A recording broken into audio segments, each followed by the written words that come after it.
Y bueno, también pedirle a la iglesia que esté orando por nosotros mismos, por los hermanos, por las hermanas. Como bien decía Mario, no nos preocupa aquellas personas, aquellos miembros de la iglesia que no vienen por motivos de salud, ¿verdad? Porque bueno, es algo totalmente normal, ¿no?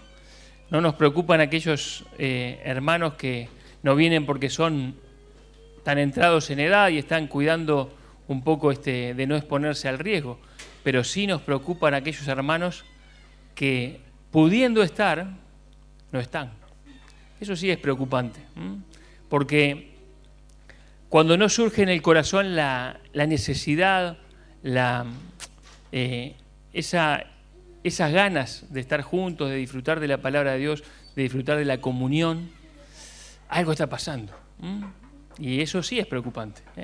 Entonces, podemos orar por esos hermanos. No importa nombres ni direcciones, solamente importa que oremos por ellos. Porque capaz que hay desánimo, capaz que hay algún tema que sería bueno que los estemos apoyando en oración. Y capaz que algún mensajito también pueda yo, che, no te vi el domingo, no te vi el miércoles, ¿qué te pasó? ¿En qué te puedo ayudar? Y sería bueno que eso lo mantuviéramos y lo hiciéramos.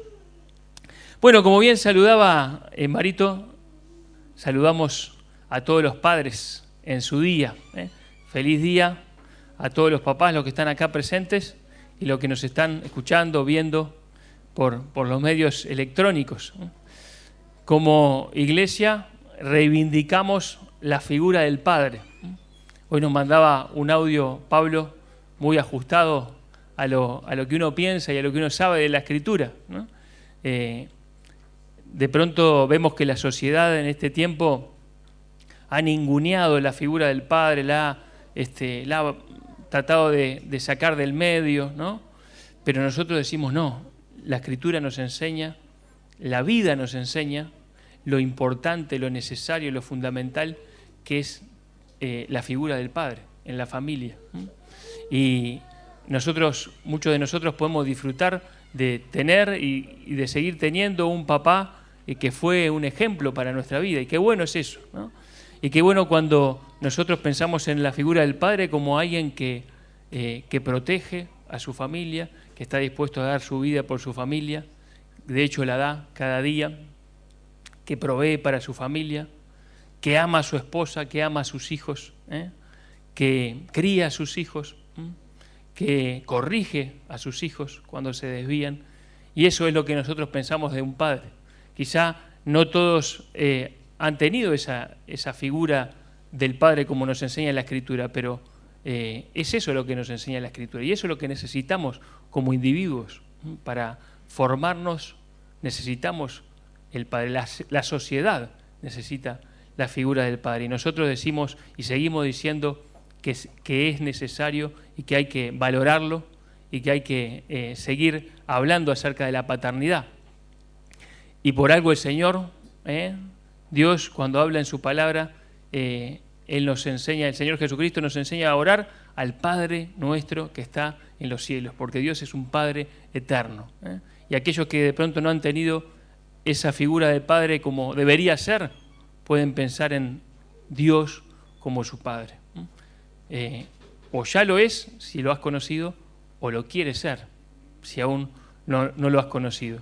Pero un Padre que ama, un Padre que se entrega, un Padre que realmente da lo mejor para sus hijos. Y pensaba en ese día en que uno se convirtió en padre, ¿no? Qué día más especial. Qué día que marcó la historia de nuestra vida, ¿verdad? Todos aquellos que somos papás podemos decir, y las mamás también, ¿no? Podemos decir, qué día tremendo, ¿no? Ese día realmente lo tengo en la memoria, lo tengo en la retina, lo tengo en el corazón, porque ese día hay un antes y un después. Y hay muchos días en nuestra vida que hay un antes y un después, ¿no? El día de nuestro casamiento, aquellos que estamos casados, ¿no? Ese día cambió todo. Ese día nada volvió a ser igual. El día capaz que terminaste tus estudios y los terminaste. El día, no sé, que tanto luchaste por una vivienda y conseguiste esa vivienda. No sé, cada uno podrá poner ahí en su mente qué día fue un día especial, que las cosas cambiaron. Seguramente todos nosotros tenemos uno, capaz que más de uno, ¿verdad? Varios días en que podemos decir, bueno, si yo sacara este día de mi vida, no hubiera sido igual mi vida. Si yo borrara este día de lo que fue mi historia, todo sería muy diferente, ¿no? Porque desde aquel día realmente las cosas fueron totalmente distintas. Y reflexionando en la vida de uno de los grandes ejemplos de las vidas que figuran en la Escritura, encontramos algunos momentos de esa vida, de la cual vamos a considerar, que realmente la Escritura dice, desde aquel día las cosas fueron distintas. Y estamos pensando en la vida de David, y en 3 momentos en que el libro de Primera de Samuel nos dice que desde aquel día la vida de este sobresaliente hombre de Dios fue distinta. Fue distinta. Y esa frase, desde aquel día, figura en la Escritura, en Primera de Samuel, 3 veces. Y vamos a pensar en esos 3 pasajes. Si uno quisiera poner un título a esta reflexión o este mensaje, diría, desde aquel día. Desde aquel día las cosas fueron distintas. En la historia bíblica, la vida de David sobresale sobre otras. Sin duda que fue una persona prominente, el más importante de los reyes de Israel. Fue quien llevó a Israel a su punto culminante sobre la tierra. Tanto fue así que la vida de los reyes que vinieron después se mide en función a la vida de David. Si anduvieron en los caminos de su padre David o si no lo hicieron. Realmente fue alguien muy, muy especial. Ese rey que fue tomado de entre las ovejas, aquella persona, aquel joven que fue un varón conforme al corazón de Dios. Hace algún poquitos días estábamos con algunos jóvenes reflexionando en algunos pasajes de Primera de Samuel y vieron cuando a uno les pasa que cuando lee la Escritura algo como que salta del texto, ¿no? Y uno se queda pensando en eso y dice, acá hay algo, ¿no? Acá Dios me está mostrando una puntita de una madeja para empezar a tirar porque algo tenemos que aprender de este pasaje. Y eso fue, primero que nada, en el pasaje de Primera de Samuel, capítulo 16. Primera de Samuel, capítulo 16, versículo 6 en adelante, vamos a leer. ¿Se acuerdan de la historia? Hasta ese momento Saúl reinaba sobre Israel. Saúl había sido elegido por Dios para que reinara sobre Israel. Pero Samuel, que había sido juez, que era sacerdote, que era profeta, había recibido un mensaje de parte de Dios. Como Saúl había pecado reiteradas veces delante de Dios, no había dado el lugar a Dios que tenía en su vida, él había sido desechado para no ser más rey, y Dios había buscado un varón conforme a su corazón. Pero todavía nadie lo conocía, todavía nadie sabía quién era. Y de pronto este capítulo comienza con un Samuel que está llorando por ese Saúl que se había desviado, que había pecado, que había sido desechado. Y Dios le dice, bueno, ¿hasta cuándo vas a llorar? Yo ahora te voy a enviar a hacer una cosa especial. Ahora vas a ungir a aquel que va a ser el próximo rey de Israel. Y entonces Samuel no era una persona que pasara desapercibida en Israel, al contrario, era toda una celebridad, era una persona que era muy destacada. Entonces cuando Samuel llegaba a algún lugar, bueno, por alguna razón tenía que haber llegado, ¿no? Entonces cuando llegó a aquella ciudad de Belén, aquel pueblecito, le dijeron, ¿es pacífica tu venida? ¿Por qué venís? ¿No? Y no sé si quédense tranquilos. Y entonces dice el versículo 5, él respondió, sí, vengo a ofrecer sacrificio, Jehová, santificaos y venid conmigo al sacrificio. Y santificando él a Isaí y a sus hijos, los llamó al sacrificio. Dios le había dicho de alguna manera a Samuel que en la familia de Isaí estaba el próximo rey. Y aconteció que cuando ellos vinieron, él vio a Eliab, el hermano mayor, y dijo: de cierto, delante de Jehová estás ungido. Cuando apareció, Samuel dijo: wow, ¿no? Acá está. Qué pinta de rey que tiene, grande, fornido, ¿no? Entonces dice el versículo 7, y Jehová respondió a Samuel: no mires a su parecer, ni a lo grande de su estatura, porque yo lo desecho. Porque Jehová no mira lo que mira el hombre, pues el hombre mira lo que está delante de sus ojos, pero Jehová mira el corazón. Entonces llamó Isaí a Abinadab y lo hizo pasar delante de Samuel, el cual dijo: tampoco a este ha escogido Jehová. E hizo pasar Isaí a Sama, y él dijo: tampoco a este ha elegido Jehová. E hizo pasar Isaí 7 hijos suyos delante de Samuel. Pero Samuel dijo a Isaí: Jehová no ha elegido a estos. Eso fue como un desfile de hijos. Pero Dios no había elegido a ninguno de ellos. Ninguno de ellos era un varón conforme al corazón de Dios. Entonces, dice el versículo 11, entonces dijo Samuel a Isaí: ¿son estos todos tus hijos? Y él respondió: queda aún el menor, que apacienta las ovejas. Y dijo Samuel a Isaí: envía por él, porque no nos sentaremos a la mesa hasta que él venga aquí. Envió pues por él, y le hizo entrar, y era rubio, hermoso de ojos y de buen parecer. Entonces Jehová dijo: levántate y úngelo, porque este es. Y Samuel tomó el cuerno del aceite y lo ungió en medio de sus hermanos. Y desde aquel día en adelante, el Espíritu de Jehová vino sobre David. Qué momento más especial, ¿no?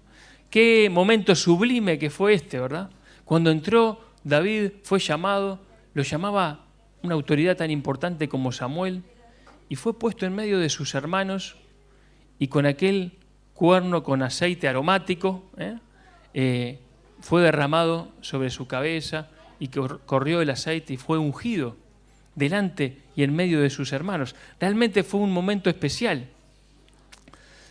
Y tenía todo un simbolismo, ¿verdad? Pero yo te quiero hacer pensar más bien en lo que dice un poco después en ese versículo. Dice el versículo 13, después del punto y coma: y desde aquel día en adelante, el Espíritu de Jehová vino sobre David. Había pasado algo mucho más profundo que el hecho de que hubiera sido ungido con aceite David. Dice que desde aquel día en adelante el Espíritu de Dios vino sobre él. Ocurrió un hecho espiritual que cambiaría para siempre la vida de este joven hebreo. Hubo otra unción, aparte de la unción del aceite, y fue la unción con el Espíritu de Dios.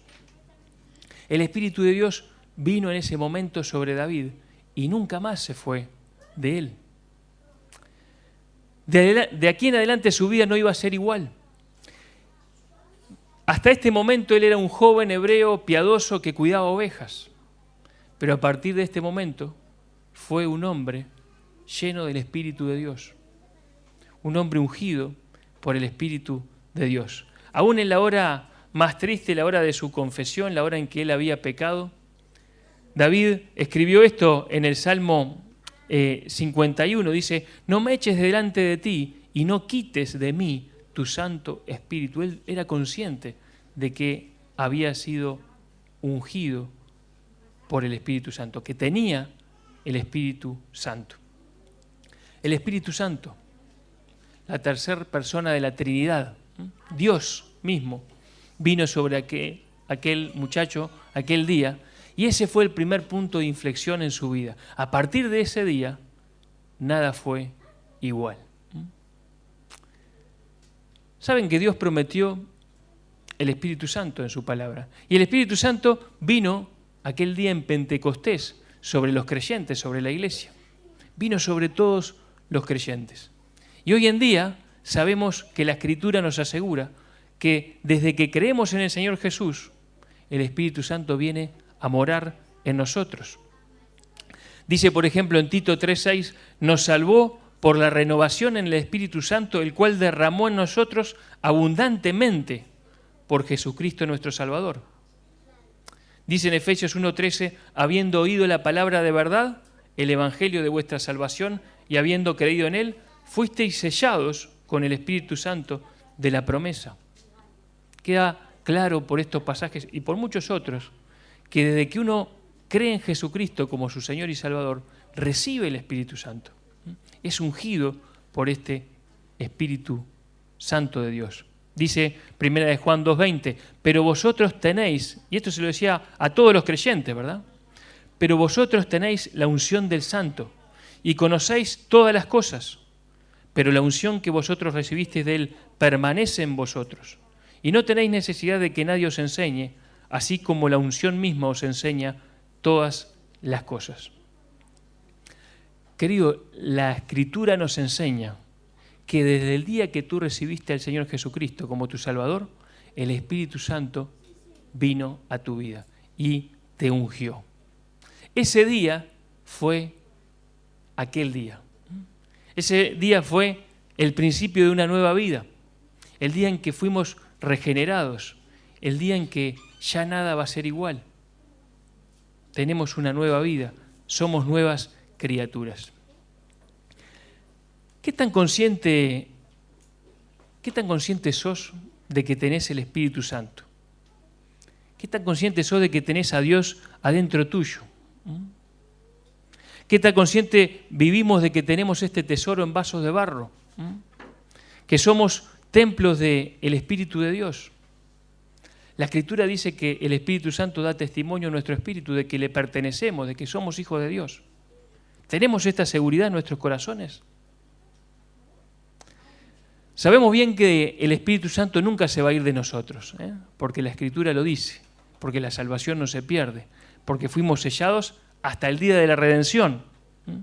Pero vivimos llenos de ese Espíritu, vivimos en santidad como ese Espíritu es santo y nos enseña a vivir, sin contristarlo, sin apagarlo.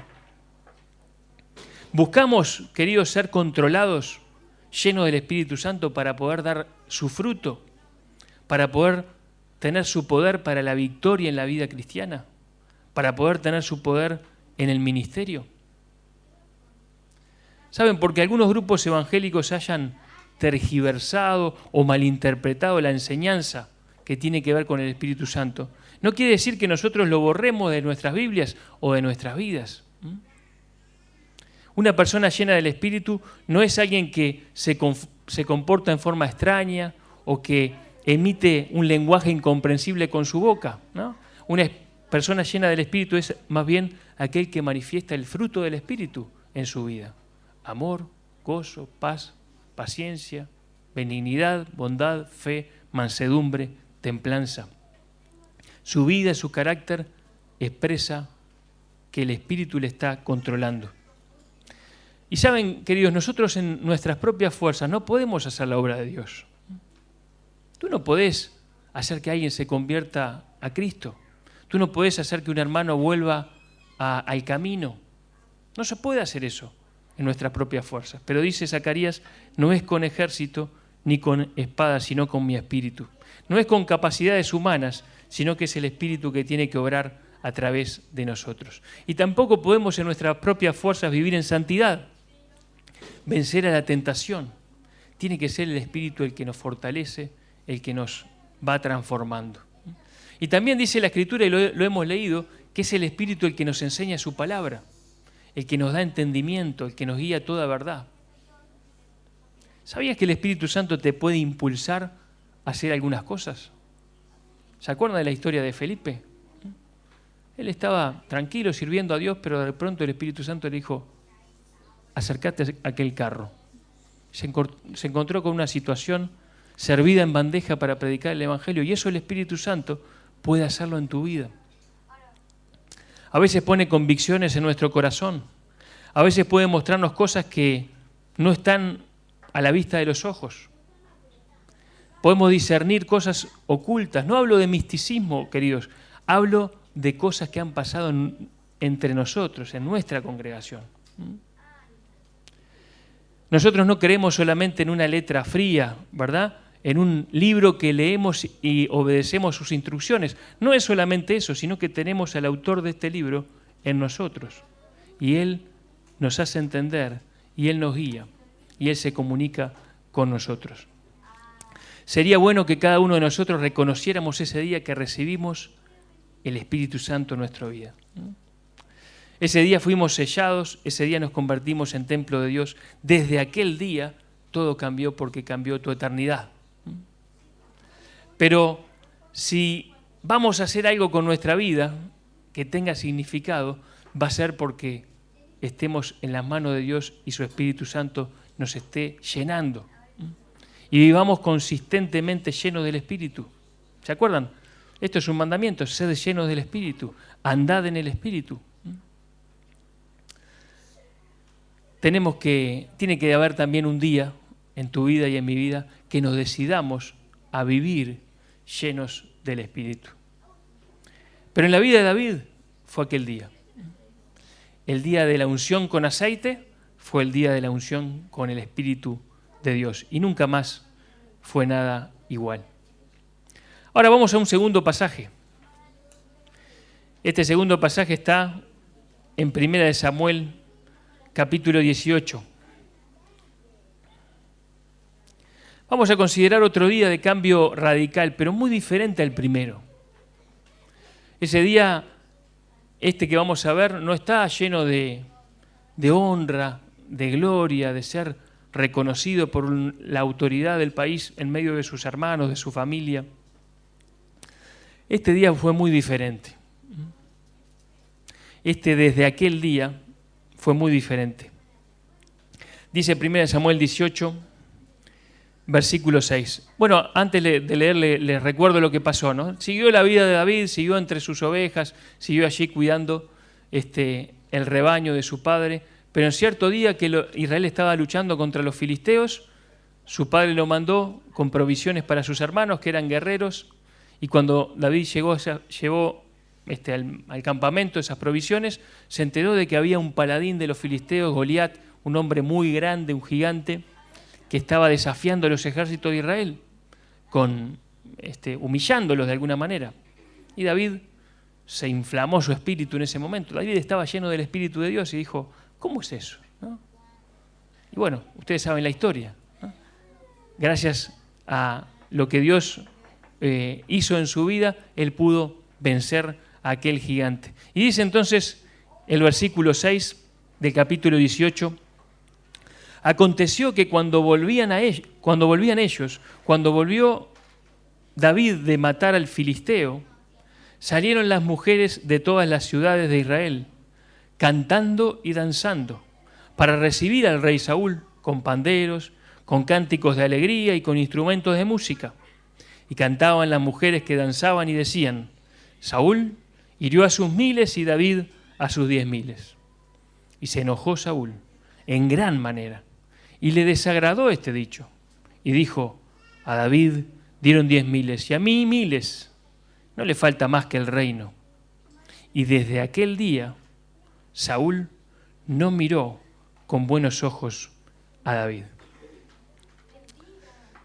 Desde aquel día fue muy diferente. Porque acá estamos viendo cómo el rey de Israel, la máxima autoridad, pone sus ojos, pero para mal. Tiene celos de David. Y desde aquel día no lo ve con buenos ojos. O sea que este es el día en que comenzó la adversidad para David. Hasta este momento la vida de David era todo, ¿no? Un ascenso. Pero desde este día Saúl no lo miró con buenos ojos y empezaría muchas tensiones, intrigas, engaños, intentos de perjudicarlo. Al principio un poco solapadamente, pero después totalmente descarado, persiguiéndolo para matarlo. hasta tal punto en que él tuvo que alejarse y tuvo que esconderse y tuvo que irse a la cueva y tuvo que irse al desierto. Ese día empezó la prueba. Ese día, desde aquel día, él entró en el horno de la prueba. Un día iba a ser rey, pero primero tenía que pasar por un proceso en que iba a ser transformado su carácter, iba a ser templado su interior. Y para esto Dios permitió que tuviera un enemigo formidable. Permitió que ese hombre poderoso le agarrara idea y decidiera eliminarlo. Así que entonces después vino la huida, vino el desierto, y fue un tiempo difícil, un tiempo de aridez, pero un tiempo de búsqueda de Dios. Un tiempo de apoyarse en Dios, de refugiarse en Dios, hasta que Dios, llegado el momento justo, lo puso en otro lugar. Y este tiempo especial para este hombre de Dios podemos reconocerlo en otras vidas de otras personas de la Escritura. ¿Se acuerdan de José? Hace poquito recordábamos su vida. El patriarca, ¿no? Bueno, al principio en su familia, tranquilo, pero después fue vendido por sus hermanos, después esclavo, después preso. Y todo ese tiempo que pasaron muchos años, Dios estaba trabajando en su vida, fue templado. ¿Se acuerdan de Moisés? Al principio, bueno, en la corte del faraón, con la posibilidad cierta de ser el próximo faraón, pero después perseguido, escondido, 40 años en el desierto, templado por Dios. Como dice el dicho, Dios cocina a fuego lento, no en el microondas. A veces los creyentes pasamos por algunas pruebas que también para nosotros puede significar que el día que empezó la prueba, nada fue igual. Nuestra vida, nuestra perspectiva tuvieron que ser totalmente cambiadas desde ese día.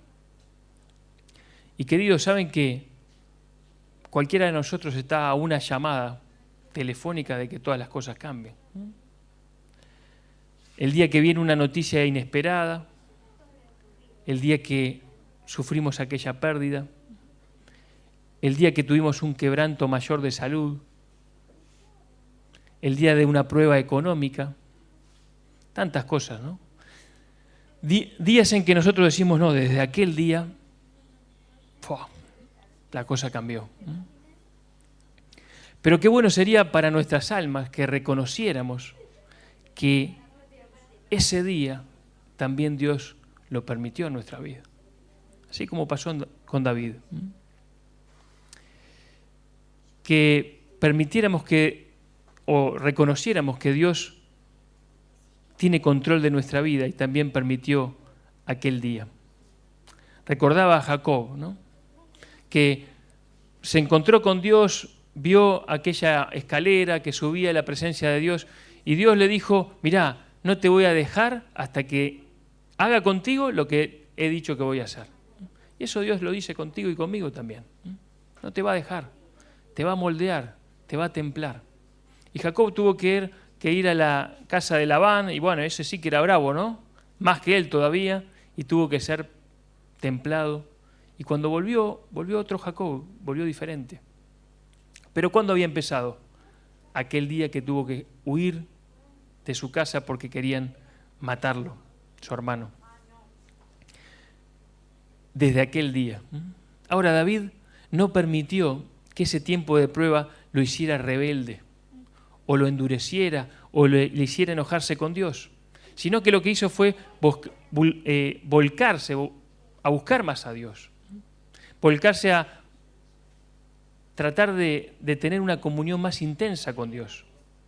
Y en el Señor encontró la paz y el refugio que su vida necesitaba, en dependencia total de Dios. David aprendió de esta manera lecciones que jamás hubiese aprendido de otra manera. Él reconoció que Dios estaba haciendo una obra en él. Y hermano, hermana, yo sé que Dios está haciendo una obra en ti y en mí también. Pero a veces tiene que poner un poquito más fuerte el fuego. A veces tenemos que sufrir unos golpes un poquito más duros ahí en el yunque, ¿no? algunas lecciones que solamente de esa manera podemos aprender. Pero si nosotros nos dejamos templar, si dejamos que ese Espíritu de Dios nos transforme, esa obra va a terminar transformándonos en un instrumento útil en sus manos. Dice la palabra que a los que aman a Dios todas las cosas les ayudan a bien. Esto es, a los que conforme a su propósito son llamados. Y el propósito de Dios para nosotros no es que vivamos unas vidas cómodas, sin sobresaltos, ¿no? Echados así para atrás, tranquilos. Ese puede ser el propósito de algunas personas de este mundo, pero no es el propósito de Dios, hermano, para tu vida. No es. El propósito de Dios para tu vida es que sea Cristo formado en ti. Pablo lo decía así a los Gálatas, ¿no? Dice, estoy con dolores de parto hasta que Cristo sea formado en ustedes. Pablo le decía a los colosenses que él buscaba presentar a todo hombre perfecto en Cristo Jesús, y por eso trabajaba y por eso se esforzaba con el poder de Dios. O sea que no es lo que Dios pretende, una felicidad superflua en tu vida, sino una santidad robusta en tu vida. Eso es lo que Dios está buscando. Dios está buscando que estés más cerca de Él. Dios está buscando más de ti. Dios está buscando más, que ames más a los hermanos. Dios está buscando que entregues más de tu vida. Dios quiere que perdones a esas personas que aún no has perdonado. Dios está buscando que puedas ser un instrumento en sus manos. Dios quiere que tu vida sea trascendente para los bienes del mundo venidero. Dios quiere que vos puedas un día decir, yo soy tu siervo. ¿Podés decir, yo soy tu siervo? No te digo decir, yo quiero servirte. Eso está bueno también, ¿no? Pero ¿podés decir, yo soy tu siervo? David dice así en el Salmo 143, por tu nombre, oh Jehová, me vivificarás. Por tu justicia sacarás mi alma de angustia. Y por tu misericordia disiparás a mis enemigos y destruirás a todos los adversarios de mi alma, porque yo soy tu siervo. Él lo afirmaba. Él sabía que era así. Aún estando en angustia, él decía, yo soy tu siervo. ¿Podemos decirlo? Dios quiere que puedas decirlo. Él quiere todo esto en tu vida, pero para eso va a trabajar en vos. Y ese fuego de prueba es lo que te templa, lo que te prepara, lo que te transforma. Y va a haber algún día en que va a empezar. Desde aquel día empezó la adversidad para David. Pero desde aquel día las manos de Dios moldearon a quien iba a ser el más grande rey de Israel y pudo cumplir su propósito en él. Desde aquel día. Pero llegamos al tercer y último desde aquel día. Primera de Samuel, capítulo 30. Saben que después de este vagar de un lado para el otro y esconderse y que lo trataron de matar y bueno, toda la historia que ustedes saben, ya cuando estaba llegando al fin de Primera de Samuel, cuando estaba por darse aquella batalla en que Saúl y sus hijos iban a morir, tenemos el último evento que ocurrió en la vida de David antes de ser declarado rey, que está acá en el capítulo 30. Dice que cuando David y un gran ejército que se había reunido en torno a él volvió a la ciudad donde vivían, que era Siclag, se encontró que la ciudad había sido tomada por unos merodeadores, unos amalecitas, y había sido totalmente destruida y prendida a fuego. Ahora imagínense que ellos llegaban, todo el ejército contentos de la victoria, y de pronto cuando llegaron de a lejos ya vieron humo que subía, y cuando llegaron a la ciudad la encontraron totalmente desolada. Totalmente desolada. Y no estaban sus hijos, no estaban sus esposas, no había nadie. Y dice allí el versículo 4, entonces David y la gente que con él estaba alzaron su voz y lloraron, hasta que le faltaron las fuerzas para llorar. Estamos hablando de hombres guerreros. Las dos mujeres de David, Ahinoam, jezreelita, y Abigail, la que fue mujer de Nabal, el de Carmel, también eran cautivas. Y David se angustió mucho, porque el pueblo hablaba de apedrearlo, pues todo el pueblo estaba en amargura de alma, cada uno por sus hijos y por sus hijas. Se volvió la opinión pública en su contra. Bueno, vos tuviste esta idea de salir y ir a no sé dónde, a conquistar no sé qué cosa, y ahora no estábamos acá, no pudimos proteger a nadie. Ya empezaron a agarrar las piedras para darle, ¿no? Y David, ¿qué iba a hacer en este momento? Pero dice ahí el versículo 6, mas David se fortaleció en Jehová su Dios. En este momento, que estaba con gente, pero parece que estaba solo, David se fortaleció en Dios. Y esta forma de ser de David había sido templada por Dios en este tiempo de prueba.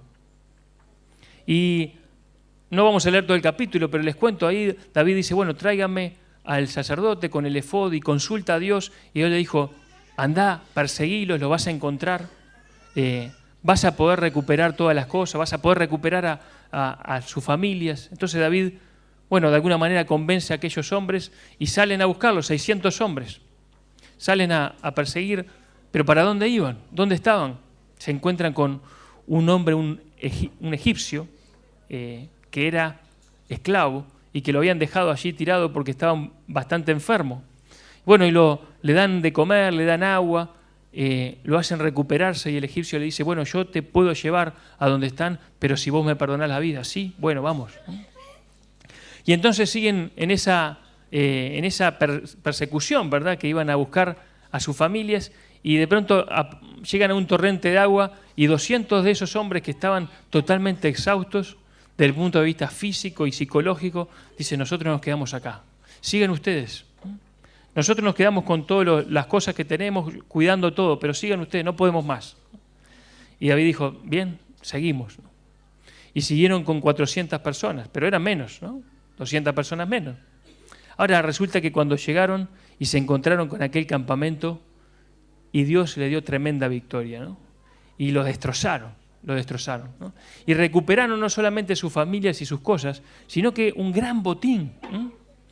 Ganaron muchísimo en esa redada. Y entonces llega el versículo 22, cuando estaban volviendo. 21, dice, y vino David a los 200 hombres que habían quedado cansados y no habían podido seguir a David, a los cuales habían hecho quedar en el torrente de Besor. Y ellos salieron a recibir a David y al pueblo que con él estaba. Y cuando David llegó a la gente, los saludó con paz. Entonces los malos y perversos de entre los que habían ido con David respondieron y dijeron, porque no fueron con nosotros, no les daremos del botín que hemos quitado, sino a cada uno su mujer y sus hijos, que los tomen y se vayan. Y David dijo, no hagáis eso, hermanos míos, de lo que nos ha dado Jehová, quien nos ha guardado y ha entregado en nuestra mano a los merodeadores que vinieron contra nosotros. ¿Y quién nos escuchará en este caso? Porque conforme a la parte del que desciende a la batalla, así ha de ser la parte del que queda con el bagaje. Les tocará parte igual. Desde aquel día en adelante fue esto por ley y ordenanza en Israel hasta hoy. ¿Qué pasó aquí?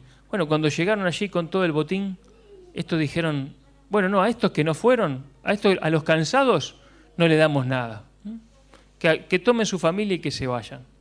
Y ahí David interviene. Y dice, no, muchachos, no es así. ¿No? ¿Quién nos dio esta victoria? Dios. ¿No? ¿A quién se la dio? A todos. ¿No?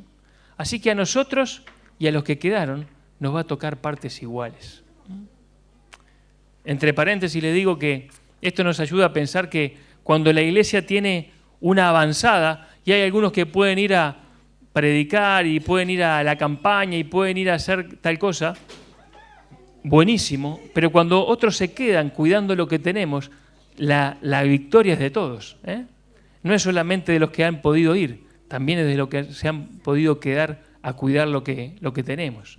Y así tenemos que ver nosotros las cosas, como victorias de Dios que Dios nos concede a todos. Ahora, eso entre paréntesis, lo que pasó aquí es que David habló como alguien que ya había sido trabajado por Dios. Habló como alguien que su pensamiento estaba alineado con el pensamiento de Dios. Fue de alguna manera magnánimo, podríamos decir, ¿no? Habló con gracia, como un verdadero líder siervo que amaba a su pueblo y le otorgó partes iguales a todo. Esta victoria nos la dio Dios, así que el botín es para todos. Así que el botín es para todos. Ahora, su sentencia fue ley. Se dieron cuenta de que él todavía no era el rey. Pero lo que él dijo, dice acá, que desde aquel día en adelante fue esto por ley y ordenanza en Israel hasta hoy. Qué tremendo esto, ¿verdad? Porque él todavía no era rey, como lo decíamos, ¿no? Pero lo que él dijo en este momento quedó registrado. Él no lo dijo para que quedara registrado, él lo dijo porque salió de su corazón, ¿no? Pero, ¿qué ocurrió? Quedó como ley.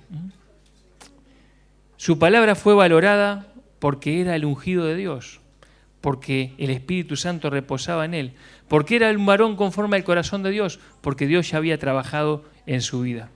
Y esto me hace pensar que un día, cuando Dios ya nos ha llenado con su Espíritu, cuando Dios nos ha moldeado con adversidades, formando a Cristo en nosotros, un día vamos a poder estar viviendo en medio del propósito de Dios para nuestra vida, ya entregados en sus manos. Y ese día, querido, tu persona va a poder ser referente para otros. Si bien tus palabras y las mías no van a ser leyes, ¿no? Eso no. Pero sí, seguramente otros van a poder escuchar a Dios a través de nosotros. Otros van a poder ver a Dios a través de nosotros. Y así tu persona va a ser de bendición para otros. Y aquel día lo que vas a estar haciendo en tu vida, al buscar tesoros en el cielo, va a tener resultados eternos. Y vas a poder dejar como David un legado para otras generaciones. Porque esto quedó establecido, fue de bendición para aquellos 200 y fue de bendición para el futuro de Israel. Dejó un camino marcado, dejó un ejemplo vivo. Como decíamos, David no dijo esto para que quedara anotado en algún lugar, lo dijo porque Dios lo puso en su corazón. Y Dios haría esto otras veces en la vida de David. Un día David, reflexionando, dijo, ¿y si Dios vive en una tienda, cómo es que yo vivo en esta casa tan hermosa? Entonces tenía un amigo que era profeta, Natán, y se lo dijo, le contó esto. Mirá, yo he estado pensando en esto. Y Natán, ¿sabe lo que le dijo? Dice, haz todo lo que está en tu corazón, porque Jehová está contigo. Lo que tenía en su corazón era levantar el templo de Dios. Y si bien el templo de Dios lo construyó finalmente Salomón, lo construyó porque David lo tuvo en su corazón, porque Dios lo puso en su corazón.